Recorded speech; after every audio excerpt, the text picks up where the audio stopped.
So, ayan na guys. Meron tayong tilapia. Ayan. Tapos, meron na akong breeding mix at all-purpose flour. At ayan, lagyan natin ng pamintang pino. Ayan. Pagugulungin muna natin sa dyan. Tsaka natin iprito. Nag-init na rin ako ng mantika. Ayan. Mainit na yung ating mantika.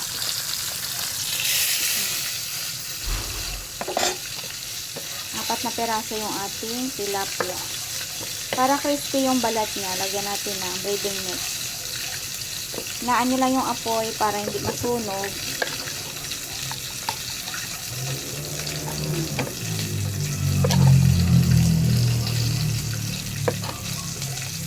Yan lang guys. Yan lang gawin nyo sa tilapia. Ang sarap nito. Tapos meron tayong sausawan na kamatis.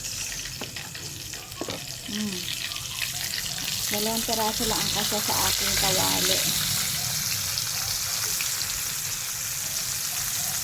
Hintayin lang natin siya medyo brown, saka natin baliktarin. At gagawa tayo ng sausawan. Meron na tayong kamatis at sibuyas. Lagyan natin ng kaunting paminta. Kaunting sugar, at kaunting toyo. Yan, mix na natin. Yan ang ating saukan sa ating pritong tilapia. Yan, hindi ka na maglagay ng asin pag meron ng toyo. Yan. Yan na guys, ang ating sausawan sa ating tong tilapia. At ayan, balik pa rin na natin yung dalawa.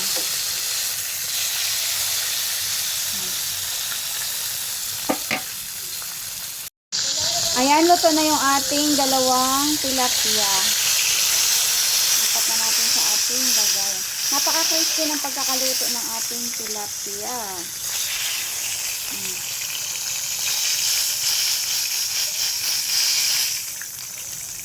Ayan na guys, oh.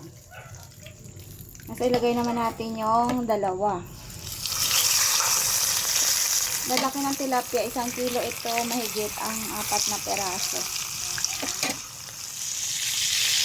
Guys, yung ating crispy pritong tilapia. Ayan, may breading mix yan, kaya ganun ka crispy. At meron na siyang nalutong dalawa. Yan ang ating ulam today. Balik pa rin natin.